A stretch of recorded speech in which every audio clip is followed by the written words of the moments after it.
Bonjour, je m'appelle Émilie Kerouac, je viens de Montréal et je suis venue ici cette semaine pour entendre la semaine sur l'évangélisation et la mission de Troy Sherman.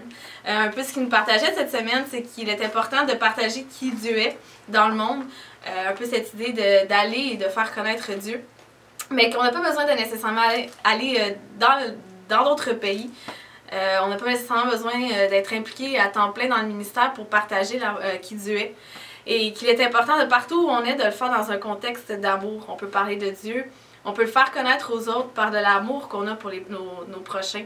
Et c'est vraiment le contexte qui vient éclaircir un peu aux gens le caractère de Dieu et qui Dieu est. Donc pour moi, ça a vraiment été quelque chose qui m'a un peu marqué parce que moi, je ne suis pas dans le ministère à temps plein.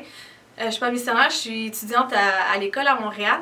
Donc ça peut être un peu difficile pour moi un peu de voir comment est-ce que j'apporte le Seigneur dans mes conversations de tous les jours, mais surtout dans le travail, où est-ce qu'il est interdit de parler de notre foi, interdit de parler de Dieu.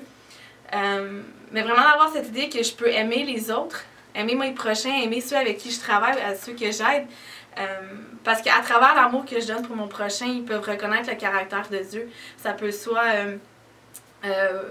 les aider à se poser des questions, les aider à chercher un peu plus loin, mais encore plus, c'est une première étape dans le plan de Dieu pour la vie de ces personnes-là.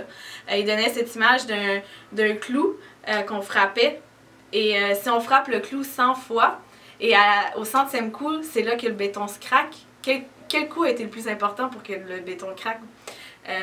Vous allez vous dire tous les coups, mais c'est un peu la même idée que dans la mission, malgré qu'on ne proclame pas à voix haute qui Jésus est aux autres, mais par nos actions et par notre amour, c'est à chaque fois un coup de marteau dans le plan de Dieu pour cette personne.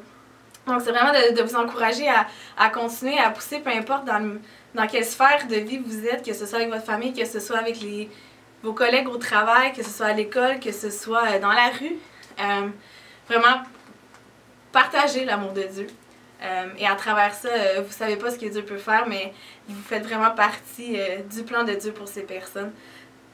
Et juste à travers ça aussi, on avait cette question de comment est-ce qu'on fait pour aimer les autres, comment est-ce qu'on fait pour aimer les gens dans notre famille, comment est-ce qu'on fait pour aimer les gens avec qui on travaille, avec qui on côtoie tous les jours. Et donc, je veux juste vous laisser cette question-là. Comment est-ce qu'on peut aimer concrètement nos prochains et comment est-ce qu'on peut partager le caractère de Dieu aux autres.